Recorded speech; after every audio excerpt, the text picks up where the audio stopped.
Okay, so good afternoon.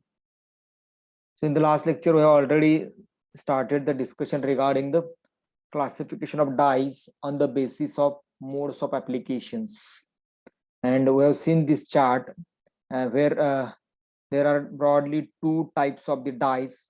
One is the ready-made dye, another one is ingrained dye. So ready-made dye, so these dyes we are preparing early and then we're applying these dyes on the fibers. Again, there are two types of the ready-made dyes: water soluble, water insoluble.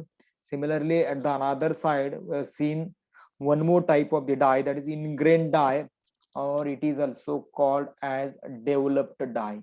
Ingrained dye किंवा त्याला आपण developed dye असं म्हणतो. म्हणजे काय की the dye is developed itself on the fabric.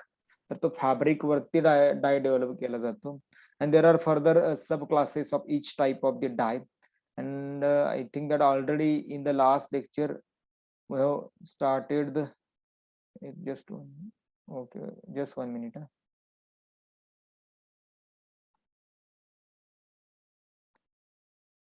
एक minute, screen दिसते का तुम्हाला? Just 1 minute, I will share the screen. Just one, where is screen? 1 minute, I am out of the presentation. Okay, no doubt. We'll open the book. It is better to open the book. So we'll directly go from the book. So this is our book. मला वाटतं last लेक्चरला आपण याच्याविषयी discussion करणार होतो, या बुकच्या विषयी. Book कसं वाचायचं आहे, कुठले कुठले पॉइंट्स तुम्हाला एक्स्ट्रॅक्ट करायचे आहेत, तर ते आपण इथे डिस्कस करायचं होतं. ठीक आहे. तर this is the chart. Again discuss two classes of the dyes. डायचे दोन क्लासेस पण आपण लास्ट लेक्चरला डिस्कस केले होते. ठीक आहे. आणि ते जे दोन क्लासेस आहेत डायचे, त्याच्यामध्ये आपण काय बघितलं होतं? First we have discuss the direct dyes. So what is direct dyes? So these are the dyes which can be directly applied in an aqueous solution to the cotton fibers. तर ते cotton fibre वरती ते डाय directly apply केले जातात, त्याच्यामुळे त्याला आपण direct डाय असं म्हणतोय. आणि हा जो डाय आहे, so this dye contains generally sulphonic acid groups. तर या डाय मध्ये काय असतं? तर सल्फोनिक ऍसिड ग्रुप असतो, SO3H असे असे असे अशा प्रकारचे तिथे काय असतील की ग्रुप्स असतील. And therefore this dyes are soluble in the water. तर हा जो डाय आहे तो वॉटर सोल्युबल डाय आहे. ठीक आहे. आणि जनरली ज्यावेळेस डाईंग केलं जातं डायरेक्ट डायचं, त्यावेळेस डाईंग कुठं करतात? In presence of sodium sulphate salt. So the dyeing of the direct dyes are carried out in presence of sodium sulphate salt, and therefore it is also called as salt dye, किंवा याला आपण सबस्टेन्सिव्ह डाय असं पण म्हणतो. ठीक आहे. तर का तसं म्हणतो? तर बेसिकली हा जो डाय आहे, तर हे जनरली आपण कुठं कसं करतो? So this type of the dyeing is carried out in the presence of the salt, that is sodium sulfate, and therefore it is called as a salt dye. Again, this direct dye have affinity towards the cellulosic fibers. म्हणजे cotton fibre जे आहेत actually ते सेल्युलोजिक fibres जे आहेत cotton वगैरे, तर त्याला affinity या डायची जास्त आहे. आणि त्याच्यामुळे डायरेक्ट डाय हा जनरली कुठं वापरतात? तर सेल्युलोजिक फायबर जे आहे, तर त्या सेल्युलोजिक फायबरला डाईंग करण्यासाठी डायरेक्ट डाय जो आहे त्याचा जनरली यूज केला जातो. तर हा जो डाय आहे, तर याचं वॉशिंग आणि लाईट फास्टनेस जे आहे ते थोडंसं पुअर आहे. म्हणजे आपण वॉशिंग केलं किंवा जर लाईट त्याच्यावरती जर जास्त काळ पडली, तर हा डाय जो आहे तो काय होतो? फेंट होत जातो, फेड होत जातो. आणि त्याच्यामुळे थोडंसं काय म्हणू शकतो आपण की डायरेक्ट डायज जनरली काय की the direct cotton dyes have a poor light and the washing fastness म्हणतो आपण, म्हणजे थोडंसं पुअर आहे. आणि याचे जर आपण एक्झाम्पल बघायला गेलो डायरेक्ट डायची, तर Congo red one of the very simple example of the azo dye. Direct dye मधला प्रकार आझो डाय, तर कांगो रेड हे त्याचं एक्झाम्पल आहे, किंवा स्टिलबीन असेल किंवा थॅलोसायनिन असेल. So these are the examples of the direct dyes. Then the next one is acid dye. तर ऍसिड डाय मध्ये सुद्धा काय की त्याचा जो ग्रुप आहे तो सुद्धा सल्फोनिक ऍसिडच आहे. डायरेक्ट डाय मध्ये पण तेच आहे, आणि ऍसिडिक डाय मध्ये सुद्धा काही ग्रुप जो आहे तो सल्फोनिक ऍसिडच आहे.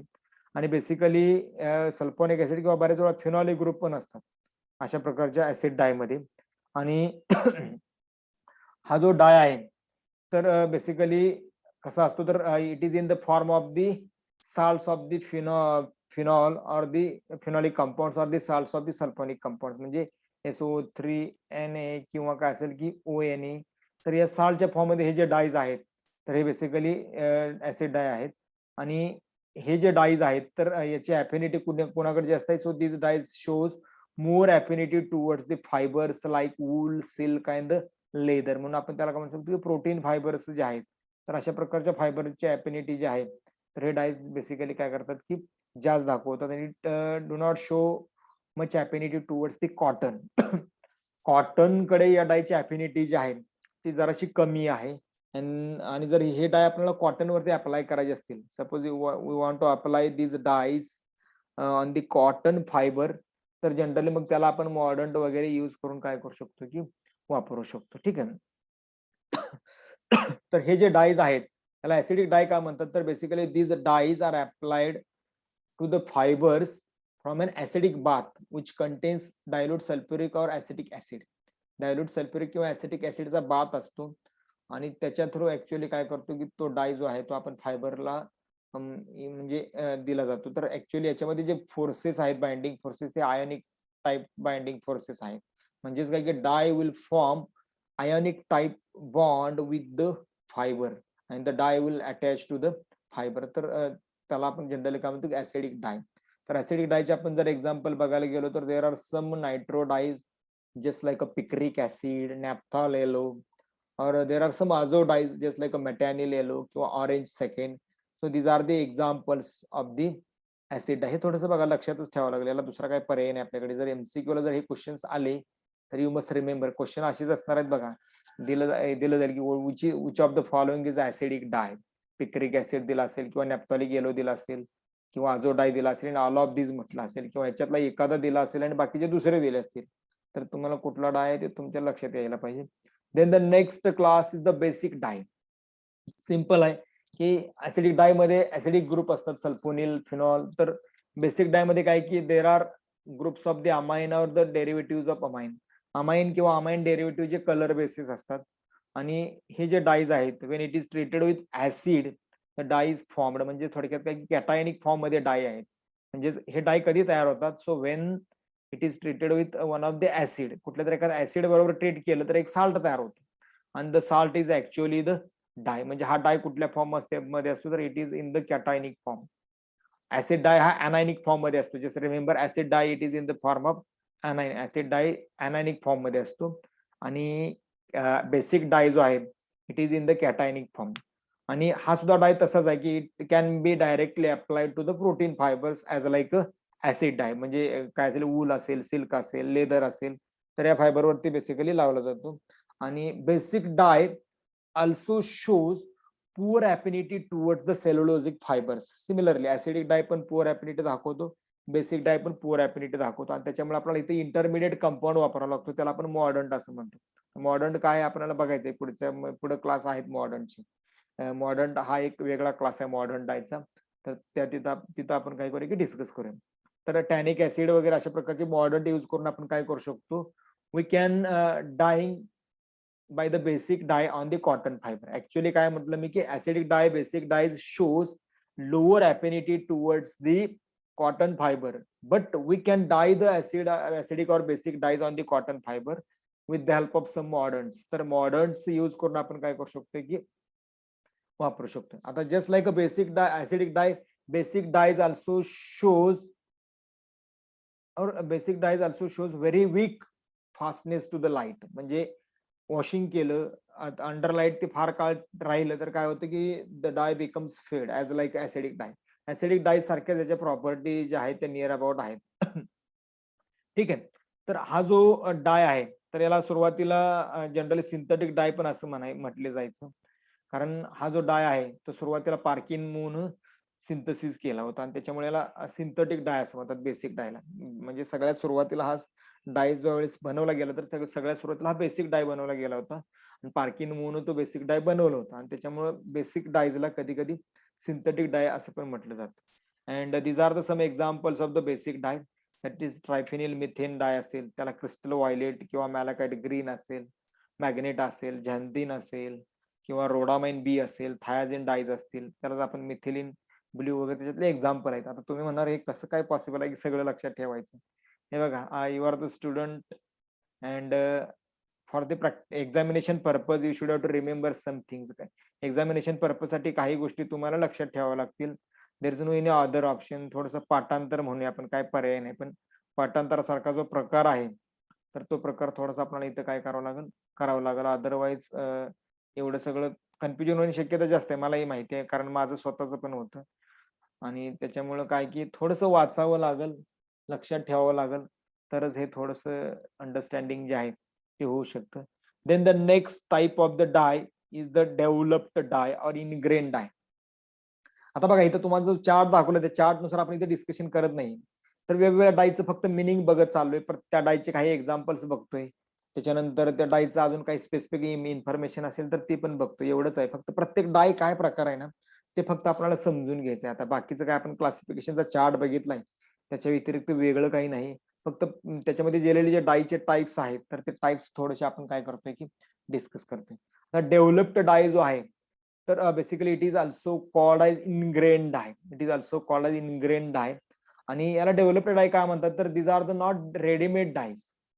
These are the not ready-made dyes, but why these are the not ready-made dyes? Because these dyes are formed on the cellulosic material itself. म्हणजे ऍक्च्युअली ज्या फायबरला तुम्हाला किंवा ज्या मटेरियलला तो डाईंग करायचा आहे त्या मटेरियल वरतीच तो डाय बनवला जातो, आणि त्याच्यामुळे त्याला आपण काय म्हणू शकतो की it is not a readymade dye, a dye which is developed on the cellulosic material itself, and therefore it is called as a developed dye or the ingrained dye असं म्हणतो. ठीक आहे.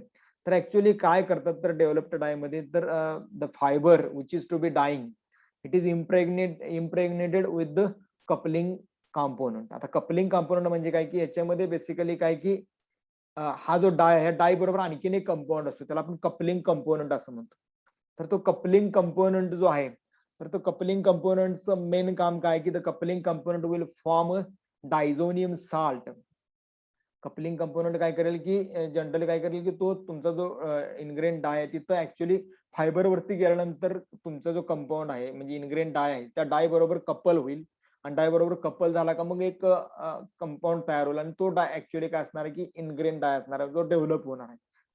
बरोबर आहे. म्हणजेच काय की तर जनरली थोडक्यात आपण काय म्हणू शकतो की coupling components are followed by treatment with the solution of diazonium salt. तर डायझोनियम साल्टचं सोल्युशन असेल आणि तुमचा कपलिंग कंपोनंट असेल. कपलिंग कंपोनंट म्हणजे ऍक्च्युअली काय बघा, आता बघा इनग्रेन डाय जनरली काय की हा डाय तयार नसतो. सगळ्यात पहिली गोष्ट, डेव्हलप्ड डाय किंवा ingrain dye it is not a readymade dye, म्हणजे अगोदर बनत नाही. कपलिंग कंपोनंट म्हणजे काय हो, the compound which is responsible to form ingrained dye. The compound which is responsible to form ingrained or developed dye म्हणजे हा डाय नाहीये सुरुवातीला, पण तो कपलिंग कंपोनंट म्हणतात त्याला. ऍक्च्युअली कपलिंग कंपोनंट म्हणजे काय की कपलिंग कंपोनंट जेव्हा आपण या फॅब्रिक वरती टाकतो आणि या फॅब्रिक वरती आणखी एक तुम्ही डायझोनियम साल्टचं सोल्युशन टाकता, आणि मग काय होईल की coupling component will react with the diazonium salt आणि the dye will be form on this fabric. या फॅब्रिक वरतीच तो डाय जो आहे तो तयार होतो. ठीक आहे, लक्षात आलं. म्हणजेच काय इट इज नॉट डेव्हलप्ड डाय, त्याच्यामध्ये कपलिंग कॉम्पोनंट वापरतात, आणि the coupling component followed by treatment with the solution of diazonium salt. Okay. आणि मग ते डायझोनियम साल्ट बरोबर तो कपलिंग कॉम्पोनंट रिॲक्ट होईल, आणि मग तिथे ऍक्च्युअली डाय तयार होणार, तो इनग्रेन डाय किंवा डेव्हलप्ड डाय असणार आहे. ठीक आहे. तर इथं बऱ्याच प्रकारचे आजोई कपलर्स वापरतात. आजोई कपलर्स म्हणजे काय की जो आजो कपलिंग करा म्हणजे एन डबल बॉन्ड एन अशा प्रकारचं काय म्हणू शकतो आपण कनेक्शन जे आहे किंवा अशा प्रकारचं जे बॉन्डिंग आहे तर अशा प्रकारचं बॉन्डिंग तयार करेल, त्याला आपण काय म्हणतो जनरली आजोई कपलर्स असं म्हणतो. तर आजोई कपलर्स यूज करतात. मी त्याची काही नावं वगैरे वाचत नाही, तर जनरली नाव काय की आजोई कपलर्स आर अरिलामाइड्स. अरिलामाइड्स म्हणजे काय, वेगवेगळ्या प्रकारचे कंपाऊंड आहे, त्याच्यामध्ये 3 हायड्रॉक्सी 2 नॅप्थोइक ऍसिड आहे, हे बघा इथं आहे. तर आजोइक हा बेस हा सुद्धा बघा हा आहे किंवा हा आहे. So these are the couplers. आणि हे जे कपलर्स आहेत तर हे कपलर्स ऍक्च्युअली मग काय त्या फॅब्रिक वरती टाकले जातात, आणि त्याच्यानंतर मग काय असेल की जनरली तिथे एक कपलिंग कंपोनंट असेल आणि तिथं डायझोनियम साल्टचं सोल्युशन असेल, आणि मग इथं कपलिंग होईल, एन डबल बॉन्ड एन वगैरे अशा प्रकारचं वेगवेगळं कपलिंग होईल, आणि तो डाय जो आहे तो ऍक्च्युअली काय होईल की फॅब्रिक वरतीच तयार होईल. ठीक आहे. तर हे जे कपलिंग आहे it is generally takes place on the fibre itself, आणि हे कधी होतं ऍट लो टेम्परेचर. म्हणजे आपण डायझोटायझेशन रिएक्शन करतो ना आपल्या लॅबमध्ये, same diazotization reaction will get happen here. Diazotization reaction आपण जी लॅबोरेटरीमध्ये करतो ना ती फक्त फॅब्रिक वरती करायची, आणि आपल्याला माहिती की डायझोटायझेशन रिएक्शन जर झाली तर काय होतं की इनसॉल्युबल प्रोडक्ट तयार होतो which is not soluble in the solvent. आणि इनसोल्युबल असा एक डाय तयार होतो, बरोबर. आपल्याला तसा रेड प्रेसिपिटेट दिसतो डार्क कलरचा. तर तसंच आहे की सेम काय की coupling component reacts with diazonium salt solution and then there is a formation of coupling. Coupling होईल कोणाचं, कपलिंग कंपोनंटचं आणि डायझोनियम साल्टचं कपलिंग होईल at the low temperature and it forms the insoluble azoic dye. It forms the insoluble azoic dye. आणि मग त्याच्यामुळं या डायला कधी कधी आईस कलर असं पण म्हटलं जातं, because it is formed at low temperature. हा डाय जो आहे तो अगदी लो टेम्परेचरला होता. आपण पण कसं करतो, साईडनं आईस लावतो आणि मग ते डायझोडायशन रिॲक्शन कॅरी ऑन करतो. ठीक आहे. तर त्याच्यामुळे हा जो डेव्हलप्ड डाय आहे किंवा इनग्रेन डाय आहे त्याला आईस कलर्स असं पण म्हटलं जातं. आणि हा जो dye it have a very brilliant shades with very good light and the washing fastness. म्हणजे अगदी तुम्ही कितीतरी दिवस तुम्ही लाईट अंडर लाईट ठेवलं किंवा वॉशिंग केलं तर हा डाय इझिली निघत नाही. इन्सोल्युबल डाय आहे वॉटरमध्ये, त्यामुळे तो इझिली तो डाय तिथून बेसिकली रिमूव्ह होत नाही. म्हणजेच काय की this dye shows very good light and the washing fastness. तर ते एक त्याचं इम्पॉर्टंट पार्ट आहे. आणि आणखीन एक इम्पॉर्टंट याच्यामधला भाग सांगितलाय तो म्हणजे काय की they are not suitable for protein fibres. म्हणजे हा जो डाय आहे तो प्रोटीन फायबरला सुटेबल नाहीये. म्हणजे आपण इथं बेसिकली सेल्युलोजिक फायबरला हा डाय वापरतो, डेव्हलप्ड डाय. म्हणजे वूल असेल, सिल्क असेल तर त्याच्यासाठी सुटेबल नाही का, because wool and the silks are sensitive to the alkali. Wool and silks are sensitive to the alkali.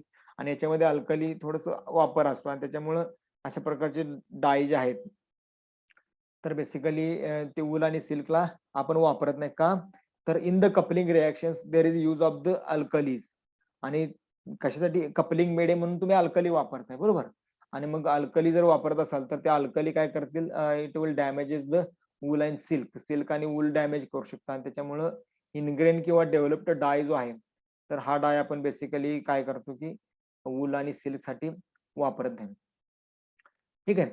तर इनग्रेन डायचे जर आपण एक्झाम्पल्स जर बघायला गेलो तर ॲनिलिन ब्लॅक, तर it is one of the example of the ingrain dye. आणि हे जनरली कसं तयार करतो आपण, it is produced by heating the fibre in a solution containing aniline salt. तर ॲनिलिन साल्ट बनवलेलं असतं आणि त्या ॲनिलिन साल्ट मध्ये काय केलं जातं, ॲनिलिन साल्ट आणि याच्यामध्ये तुमचं फॅब्रिक जे आहे ते फॅब्रिक टाकलं जातं आणि मग हिटिंग केलं जातं. आणि थोडंसं याच्यामध्ये ऑक्सिडायझिंग एजंट पण टाकतात, सम ऑक्सिडायझिंग एजंट किंवा KClO3 वगैरे इथं दाखवलेलं आहे बघा, KClO3. आणि अशा प्रकारे इथं डाईंग होतं आणि त्याला बऱ्याच वेळा आपण ऑक्सिडेशन कलर्स असं पण म्हणतो. ठीक आहे. तर असे खूप वेगवेगळे एक्झाम्पल्स आहेत डेव्हलप्ड डाय किंवा इनग्रेन डायचे. म्हणजे ॲनिलिन ब्लॅक घ्यायचं एका बाथमध्ये, त्याच्यामध्ये KClO3 ऑक्सिडायझिंग एजंट टाकायचा, तुमचं जे फॅब्रिक आहे ते पण टाकायचं आणि हिटिंग करायचं. आणि मग हिटिंग केल्यानंतर मग तुमचा जो फॅब्रिक आहे त्या फॅब्रिकला काहीतरी असा विशिष्ट असा कलर येईल. ठीक आहे. तर त्याला आपण जनरली इनग्रेन किंवा डेव्हलप्ड डाय. त्याच्यामध्ये इम्पॉर्टंट काय बघा, इनग्रेन किंवा डेव्हलप्ड डाय मध्ये there is one coupling constant, coupling constant, sorry coupling component. There is one coupling component plus diazonium salt, diazonium salt plus त्याच्यामध्ये अल्कली वगैरे, म्हणजे डायझोनियम साल्ट तयार करताना अल्कली असेल. आणि मग हे काय करतात की लो टेम्परेचर आणि मग इथं डायझोडायशन होईल, इनसॉल्युबल प्रोडक्ट तयार होईल and that will adder on the fibre. This is the simple method of the applying the grain or the developed dye. It is actually develops on material itself. तर material वरती तो डाय काय होतो की basically develop होते. ठीक आहे. So the next type of the dye is the मॉडर्न dye. It is also very important. तर मॉडर्न डाय जो आहे तर हा बेसिकली काय की इंटरमिडिएट ऑर्गॅनिक व इनऑर्गॅनिक कंपाऊंड असतात. आता मॉडर्नचा अर्थ मी मग अशी सांगितला की काही डाय जे आहे ते आपल्याला सेल्युलोजिक फायबरवरती लावता येत नाहीत, because this dye shows less affinity to the cellulosic fibres. तिथं आपण काय करतो की मॉडर्न वापरतो, इंटरमिडिएट कंपाऊंड वापरतो. म्हणजे तो काय करतो, आपल्या फायबरला पण ऍडर होतो आणि त्याच्या दुसऱ्या सरफेसवरती तो जो डाय आहे जो सेल्युलोजिक फायबरला अटॅच होतो तो त्याला अटॅच होतो. म्हणजेच काय, it will act as a intermediate, तो कनेक्टर आहे. म्हणजे it will connect the two objects, one fibre आणि अनदर डाय मॉलिक्युल, दोघांना एकत्र करून तो आपल्या फायबर वरती काय असेल की फॅब्रिक वरती काय होईल की ऍडर होईल. तर त्याला आपण मॉडर्न म्हणतो. तर मॉडर्न जनरली काय की it is an intermediate organic or inorganic compound which is fixed to काय असेल की जनरली ऑन द डाय, किंवा जनरली काय म्हणू शकतो which is fixed to A dye on the fibre. म्हणजेच काय which helps to fix the dye on the fibre असं म्हणूया आपण.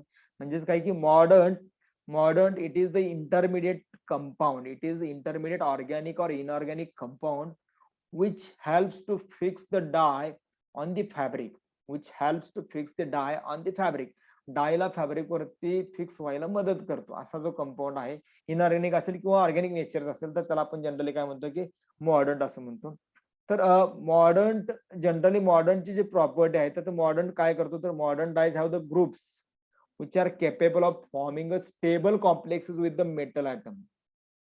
तर जनरली बघा म्हणजे मॉडर्न डाय जे आहे ते मॉडर्न डाय कसे असतात तर त्यांच्याकडे अशी कॅपेबिलिटी असते की ती कुठल्या तरी मेटल ऍटम बरोबर असं एक स्टेबल कॉम्प्लेक्स तयार करतात आणि मग ते स्टेबल कॉम्प्लेक्स तयार केल्यामुळे काय होईल की तो ऍक्च्युअली त्या फॅब्रिक वरती स्ट्रॉंगली ऍडर होणार आहे. ठीक आहे. तर generally there are two types of the मॉडर्न्स. One is a basic modern, another one is acidic modern. दोन प्रकारचे बेसिकली मॉडर्न असतात. एक म्हणजे बेसिक मॉडर्न असेल आणि दुसरं म्हणजे ऍसिडिक मॉडर्न. बेसिक मॉडर्न काय असतं, these are the hydroxides of chromium, aluminium, iron, tin, cobalt or as like the such metals. असे जे मेटल्स आहेत तर त्या मेटल बरोबर तयार होणारे हायड्रॉक्साइड म्हणजे chromium hydroxide, aluminium hydroxide, iron hydroxide किंवा टीन हायड्रॉक्साइड, कोबाल्ट हायड्रॉक्साइड.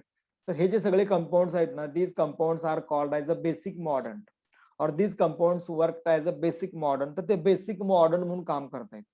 आणि जनरली हे कुठं वापरतात तर they are used for the acidic dyes. Acidic dye साठी ऍक्च्युअली बेसिक मॉडर्न यूज केला जातो आणि बेसिक डाय साठी ऍक्च्युअली ऍसिडिक मॉडर्न यूज केला जातो. ठीक आहे, म्हणजे लक्षात आलं. तर बेसिक मॉडर्न काय ते these are the hydroxides of the chromium, aluminium, iron, tin, cobalt and as like such elements. आणि these basic mordants are used for the acidic dyes, and the another type of the dye is the acidic modern. Sorry, another type of the dye म्हणजे modern dyes हा actually खरं डायचाच प्रकार आहे. पण तो कसा डाय होतो तर बेसिकली काय करतो की एक डायला तो म्हणजे स्वतःला ऍडर करून घेतो आणि मग तो जो कॉम्प्लेक्स आहे तो ऍक्च्युअली काय होतं एखाद्या कपड्यावरती किंवा फॅब्रिक वरती फिक्स होतो. ठीक आहे. तर ऍसिडिक मॉडर्न काय की these are the some tannin किंवा tannin acid, tannic acids. Tannin किंवा टॅनिक म्हणजे ऑर्गॅनिक कंपाऊंड्स आहेत थोडक्यात ऍसिडिक मॉडर्न मध्ये आणि ते ऍक्च्युअली बेसिक डायज मध्ये युज करतात. म्हणजे वरती आपण ऍसिडिक डाय आणि बेसिक डायचा जो टाईप बघितला त्याच्यात जो ऍसिडिक डाय त्यासाठी बेसिक मॉडर्न वापरतात आणि त्याच्यामधला जो बेसिक डाय आहे त्याच्यासाठी ऍसिडिक मॉडर्न वापरतात. याच्यामध्ये एवढाच फरक आहे. तर मॉडर्न कुठं वापरतात तर whenever dyes which have a low affinity for the any fibre. एखाद्या फायबरला एखाद्या डायची अफिनिटी कमी असेल त्यावेळेस काय करतो की आपण to increase the affinity of the dye towards the fabric there is the use of the mordant. एखाद्या डायची एखाद्या फॅब्रिककडे अफिनिटी कमी असेल तर त्या डायची त्या फॅब्रिककडे अफिनिटी वाढवण्यासाठी ऍक्च्युअली आपण काय करतोय मॉडर्न यूज करतो. ठीक आहे. तर मॉडर्न मुळे काय होतं की डाय शोज गुड फास्टनेस प्रॉपर्टी. कारण काय होतं मॉडर्नचं काम काय की तो डाय आणायचा आणि तो फॅब्रिक वरती एकदम घट्ट चिकटवून ठेवायचा आणि फास्टनेस त्याच्यामुळे वाढतो कारण तो तिथून परत डायला तिथून निघू देत नाही म्हणजे रिमूव्ह होऊ देत नाही. त्याच्यामुळे जनरली काय की थोडक्यामध्ये आपण काय म्हणू शकतो की मॉडर्न जो आहे मॉडर्न जर वापरला आपण तर काय होते तर basically we can fix the dye permanently on the fabric. तर फॅब्रिक वरती तो जो डाय आहे तर तो डाय आपण काय करू शकतो की परमनंटली फिक्स करू शकतो. आता मॉडर्न म्हणून जे मॉडर्न डाय जे आहेत ते कुठल्या प्रकारचे डायज आपण थोडं बघूया की लक्षात की मॉडर्न डायज काय आहेत की these are the complexing agent mostly. त्याच्यामध्ये अँथ्राकिनोन डाय आहे, ॲलिझारिन असं म्हणतो किंवा azo dye, eriochrome black T. We know very well eriochrome black T. It is very complexing agent. Just mute yourself. ठीक आहे. तर मॉडर्न डाय जर आपण बघितले तर mostly these are the complexing agents or hydroxides of this some elements. ठीक आहे. आता इथं बघा ॲलिझारिन हा एक डाय म्हणजे ॲलिझारिन म्हणजे अँथ्राकिनोन डाय. आता हा ऍक्च्युअली आपल्याला फॅब्रिक वरती अप्लाय करायचा तर तो कसा अप्लाय केला जातो तर बघा alizarin is applied to the cotton मॉडर्न विथ अल्युमिनियम हायड्रॉक्साइड म्हणजे याच्यामध्ये अल्युमिनियम हायड्रॉक्साइड टाकलं जातं. ठीक आहे. तर अल्युमिनियम हायड्रॉक्साइड हा त्याच्यामध्ये मॉडर्न आहे आणि ॲलिझारिन हा ऍक्च्युअली मेन डाय आहे. बरोबर. तर alizarin will form the complex with the aluminium and this complex of the aluminium and the alizarin, this complex of the aluminium and the alizarin, so this will fix on the fabric, this will fix on the fabric. तर तो actually काय होणार आहे की fabric वरती fix होणार आहे. लक्षात येतं काय काय म्हटलं मी तर मॉडर्न मध्ये काय असेल की एक डाय असेल आणि दुसरा काय असणार आहे की तुमचा एक म्हणजे कंपाऊंड असणार आहे की तो मॉडर्न म्हणून काम करणार आहे. म्हणजे इथं बघा अलिझारीन किंवा अँथ्राक्विनोन डाय हा कसा आहे की अँथ्राक्विनोन आहे प्लस अल्युमिनियम हायड्रॉक्साईड आहे. तर अँथ्राक्विनोन अल्युमिनियम हायड्रॉक्साईडचा कॉम्प्लेक्स तयार होईल. The complex is coloured one. This complex is coloured one and this complex will adder on the fabric. तर तो फॅब्रिक वरती काय होणार आहे ऍडर होणार आहे. So this is about the generally काय असेल की मॉडर्न डाय. त्याच्यामध्ये आणखीन बरेच प्रकार आहेत. क्रोम डाय आहे की जिथं क्रोमियमचा युज केलाय मॉडर्न म्हणून. म्हणजे सेंटरला काय असणार आहे की क्रोमियम असणार आहे आणि मग इथं काय असेल त्याच्या भोवती दुसरा एखादा कॉम्प्लेक्स एजंट असेल आणि तिथं कॉम्प्लेक्स तयार होईल. तर इथं आपण क्रोम डाय असं म्हणतो त्याला. त्याच्यामध्ये एरिओक्रोम ब्लॅक टी वगैरे वापरून क्रोमियम बरोबर वगैरे काय करू शकतो आपण कॉम्प्लेक्स तयार करून ते युज करतात. Eriochrome red B. So these are the some examples of the मॉडर्न डाय. खूप साऱ्या गोष्टी याच्यामध्ये आहेत सांगण्यासारख्या. But I think that we have to highlight only the important thing. जे काही इम्पॉर्टंट गोष्टी आहेत त्या फक्त हायलाइट करूया. मिनिंग फक्त आपल्याला माहित होऊन समजून घेणं गरजेचं आहे. आता हे सगळं तुम्ही फक्त नोट्स जरी एकदा जरी वाचल्या once you will easily understand काय थिअरी आहे त्याची. ठीक आहे. सिंथसिस आपल्यासाठी खूप इम्पॉर्टंट आहे. So will give the more emphasis on the synthesis of the different type of the dyes. Okay. So the next type of the dye is the vat dye. पुढचा जो डायचा प्रकार आहे तर तो vat dye. And see generally vat dyes are insoluble in the water. Vat dyes R insoluble in the water and therefore these dyes cannot be applied directly to the cellulosic fibers. Insoluble आहेत आणि insoluble असल्यामुळे जर आपल्याला डाय जर वॉटरमध्ये insoluble असेल so how it could be applied on the fabric. Fabric वरती तुम्हाला तो डाय जो आहे तो थोडासा अप्लाय करायला काय होतं की अवघड जातं. आणि मग काय करतात तर त्यावेळेस मग काय केलं जातं की these dyes are reduced with the help of sodium hydrosulphide. म्हणजेच काय की Na2S2O4. तर काय असेल की सोडियम हायड्रोसल्फाइड. तर याच्यामुळे काय करतो आपण की ते डाय जे आहेत ते रिड्यूस करतात in the alkaline medium. Alkali घेतलं ते NaOH असेल किंवा KOH असेल. So in the alkaline medium these dyes are reduced with the help of sodium hyposulfite and then one leuco compound will get form. Leuco म्हणजे काय की थोडासा white कलरचा कंपाऊंड तयार होतो. Leuco compound. Leuco compound will get form. आणि मग लिको compound जो आहे आणि तो लिको कंपाऊंड जो आहे तो ऍक्च्युअली काय करतात की याच्यामध्ये ऍक्च्युअली तुमचे फॅब्रिक जे आहे ते डिप केले जातात. तो इम्प्रेग्नेट केले जातात. ठीक आहे. आता ऍक्च्युअली वॅटिंग म्हणजे काय की it is the process of reduction and the solubilizing the काय असेल की नोन. म्हणजे जनरली काय की एखादा डाय जो आहे म्हणजे त्या डायचं रिडक्शन करायचं आणि त्याला वॉटर सोल्युबल बनवायचं त्याला ऍक्च्युअली वॅटिंग म्हटलं जातं. आणि त्यामुळे याला काय म्हणतात की वॅट डायज असं म्हणतात. म्हणजे the process of reduction and solubilizing. म्हणजे रिडक्शन करायचं डायचं आणि त्याला काय करायचं सोल्युबल करायचं. रिडक्शन करून अल्कलीमध्ये रिडक्शन करून सोल्युबल करायचं. ठीक आहे. तर त्याला आपण काय म्हणतो की वॅटिंग असं म्हणतो. ठीक आहे. आणि म्हणून याला वॅट डाईज असं म्हटलं. वॅट डाईज काय करतात. So wet dyes are generally insoluble in the water and therefore it is not possible to apply the dye directly on the fabric, cellulosic fabric, and therefore these dyes are reduced by the sodium hydrosulfide in an alkaline solution or in an alkaline medium. And then there are formation of the lico compounds. Lico means some white colored compounds will get formed, and this process of the reduction and the solubilizing the compound is called as vatting. आणि त्याच्यामुळे आपण त्याला काय म्हणतो की watt dies असं म्हणतो. ठीक आहे. तर इथे एक एक्झाम्पल दाखवले बघा वॅट डाईचा. आपण एक खाली एक एक्झाम्पल बघूया. सो यू कुड अंडरस्टँड इझिली. इथे एक रिॲक्शन दाखवली बघा. ही जर रिॲक्शन नीट बघितली तर आपल्याला लक्षात येईल की वॅटिंग कशा पद्धतीने केलेलं आहे. तर एक्झाम्पल जर आपण बघितलं तर याच्यामध्ये इंडिगॉइड डाय आहे त्याला इंडिगो असं म्हणतो आपण किंवा anthraquinone dye. It may be example of the vat dyes किंवा जनरली अँथ्राक्विनोन डाय जो आहे तो काय करतो वॅट डाईज मध्ये पण वापरतो आपण आणि मॉडर्न मध्ये पण वापरतो. जिथं मॉडर्न कधी करायचं की आपल्याला ॲफिनिटी कमी असेल एखाद्या फायबर बरोबर तर मॉडर्न मध्ये अँथ्राक्विनोन वापरतात. मग तो वॅट डाय म्हणून पण त्याचा जनरली युज केला जातो. म्हणजे एक डाय दोन प्रकारे युज करू शकतो. मॉडर्न म्हणून कधी युज करायचं त्याचा तर फॅब्रिकला ॲफिनिटी कमी असेल तर तो मॉडर्न म्हणून युज करायचा किंवा त्याच्यामध्ये मॉडर्न टाकायचा आणि मग तो युज करायचा. आणि फॅब्रिक बरोबर ॲफिनिटी जर असेल तर there is no need to use the मॉडर्न. आता बघा इथे इंडिगो डाय आहे. This indigo dye is coloured no doubt. Okay. But this dye is insoluble in the water. This dye is insoluble. कंपाऊंडचा सोडियम साल्ट आहे आणि तो sodium salt असल्यामुळे आपल्याला माहिती की salt are generally soluble in the त्याच्या सोडियम साल्ट मध्ये कन्व्हर्जन केलं आणि सोडियम साल्ट मध्ये कन्व्हर्जन केल्यामुळे तो आता सोल्युबल व्हायला लागला. आणि सोल्युबल व्हायला लागल्यामुळे काय की तो आता आपण काय की इझिली एखाद्या फॅब्रिक वरती जनरली काय करू शकतो, अप्लाय करू शकतो. So this is about the solubilized vat dye. We don't have much time, त्यामुळे जास्त आपण इथं बघा, इथं सोल्युबलाइज्ड वॅट डाय जो आहे त्याचं एक एक्झाम्पल दिलेलं आहे की जनरली हा जो सोल्युबलाइज्ड वॅट डाय आहे तर हा ऍक्च्युली साल्ट आहे, बरोबर आहे का नाही. आणि हा साल्ट जर तुम्ही काय केलं एखाद्या ऍसिडिक सोल्युशन मध्ये जर घेतला तर ऍक्च्युअली त्याचा जो हा डाय जो आहे तो तयार होतो आणि तो फॅब्रिक वरती डायरेक्ट काय होतो की अप्लाय होतो. ठीक आहे.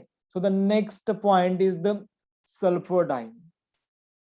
थोडंसं फास्ट घेऊ, आपल्याला आजच्या लेक्चरला आपल्याला निदान क्लासिफिकेशन संपलेलं पाहिजे. We have only 4 minutes. Sulphur dye आहे, तर सल्फर डाय जो आहे it is again the insoluble dye, similar to the vat dye. Vat dye सारखंच आहे, इनसोल्युबल आहे.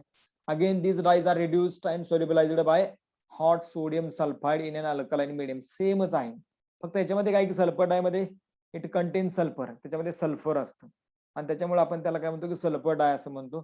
It is similar to the vat dyes. Vat dyes जशी insoluble असतात तशी सल्फर डाय पण इनसोल्युबल असतात. वॅट डायला जसं रिडक्शन करावं लागतं अल्कली सोल्युशन मध्ये, तसंच सल्फर डायला सुद्धा सोडियम सल्फाइड वापरून अल्कलाइन मीडियम मध्ये त्याचं रिडक्शन बेसिकली केलं जातं. आणि हे जे सल्फर डायज आहेत तर जनरली काय की these are the complex, these are generally ते डायज जे आहेत ते कसे आहेत की sulphur dyes have complex structures having disulphide linkages. म्हणजे इथं दाखवलेलं आहे त्याचे कॉम्प्लेक्स स्ट्रक्चर आहेत डायसल्फाइड लिंकेजेस, म्हणजे दोन सल्फर ग्रुप एकमेकाला जोडलेले आहेत. and on reduction of these disulfide groups there is a splitting, आणि splitting होऊन एक सिम्पलर तयार होतो, simpler molecule. and this simpler molecule is water soluble. this simpler molecule is water soluble. आणि मग हे जे वॉटर सोल्युबल मॉलिक्यूल आहे याच्यामध्ये फॅब्रिक जे आहे ते इम्प्रेग्नेट करायचं. ठीक आहे. This fabric is impregnated in this solution solubilised dye, म्हणजे RSH. म्हणजे थोडक्यात काय झाली, हे थायॉल कंटेनिंग डाय तयार झाली. काय केलं अल्कलाइन मीडियम मध्ये सोडियम सल्फाइड त्याचं रिडक्शन केलं, तर नंतर काय होतं की त्याचा सोल्युबलाइज्ड डाय जो आहे तर तो सोल्युबलाइज्ड डाय तयार होतो. ठीक आहे. तो डाय तयार झाला का याच्यामध्ये ते एखादं फॅब्रिक जे आहे ती इम्प्रेग्नेट करायचं, आणि इम्प्रेग्नेट केलं का परत ते एअर ऑक्सिडेशन करायचं. एअर ऑक्सिडेशन केलं का परत तुमचा जो ओरिजिनल डाय आहे तर तो परत रिजनरेट होतो. म्हणजे then the original dye is regenerated by atmospheric oxidation. म्हणजे आपण वाळत घालतो तो कपडा, त्याच्यामध्ये डीप करायचा, इमर्स करायचा, नंतर कपडा बाहेर काढायचा आणि मग परत तो वाळत घालायचा. आणि मग काय होईल की ऑक्सिडेशन होईल. एअर ऑक्सिडेशन झालं की नंतर ही रिएक्शन परत बॅक जाईल आणि हा हा पहिला जो तुमचा मॉलिक्यूल आहे डायचा तो तयार होईल. ऍक्च्युअली हा बघा, हा डाय म्हणजे कलर दाखवत नाही, पण हा ज्यावेळेस फॅब्रिक वरती देतो आपण आणि फॅब्रिक बाहेर काढतो आणि एअर ऑक्सिडेशन म्हणजे ड्राईंगला ठेवतो त्यावेळेस परत हे असं तयार होतं RSSR. म्हणजे हा सल्फर डाय जो आहे तो परत तयार होतो आणि मग तुम्हाला हळूहळू जसं जसं कपडा तो वाळेल त्याचं एअर ऑक्सिडेशन होईल आणि मग तुम्हाला डार्क शेड दिसतील. सुरुवातीला कपडा भिजवल्यानंतर तो तुम्हाला एवढा डार्क शेड दिसणार नाही, but as the fabric will dry you will just find the dark shade. तर त्याचा फास्टनेस वगैरे खूप चांगला आहे सल्फर डायचा, आणि लाईट फास्टनेस, वॉशिंग फास्टनेस हे दोन्ही चांगलं आहे. म्हणजे लाईट आणि वॉटरमुळे याचा कलर वगैरे इझिली रिमूव्ह होत नाही, फेड होत नाही, आणि त्याच्यामुळं खूप इम्पॉर्टंट आहे. फक्त आता सल्फर डायचा एक ड्रॉबॅक आहे, तर तो ड्रॉबॅक म्हणजे काय की these dyes R affected by chlorine. पाण्यामध्ये जर क्लोरीन वगैरे जर जास्त असेल तर या डाय वरती काय होतं की त्याचा थोडासा काय होतो इफेक्ट होतो, आणि त्याच्यामुळं हे जे डाईज आहेत so these dyes cannot be applied to the wool and silk as they are damaged by the alkali. म्हणजे क्लोरीनचा एक इफेक्ट होतोच, प्लस याच्यामध्ये रिडक्शन करायला अल्कली वापरतात. तुम्ही एक लक्षात ठेवा, आता फक्त ज्या ज्या ठिकाणी अल्कलाइन सोल्युशन मध्ये रिडक्शन केलंय त्या ठिकाणचे किंवा ते डाईज सिल्क आणि वूल साठी वापरले जात नाहीत. एवढं एक सिंपल लॉजिक लक्षात ठेवलं तरी बऱ्याच गोष्टी समजून जातील. याचं एक्झाम्पल आपण बघू शकतो, सल्फर ब्लॅक टी. प्यायचा नाही तर सल्फर ब्लॅक टी त्याचं नाव आहे. अंब्रेला क्लोथ म्हणजे छत्री आहे तुमची, त्या छत्रीचं जे कलर आहे डाईंग आहे तर ते बेसिकली सल्फर ब्लॅक टी जो आहे तर त्यानं केलं जातं. मला वाटतं एक 2-3 टाईप राहिले ते उद्याच्या लेक्चरला बघूया, आपल्याकडे 1 मिनिटापेक्षा कमी वेळ आहे. एवढं डिस्कशन झालं का आपण ऍक्च्युअली सिंथेसिसचा जो पार्ट आहे तो पार्ट काय करूया की हायलाइट करूया. If you have any questions, any doubt, you may ask your question. Thank you.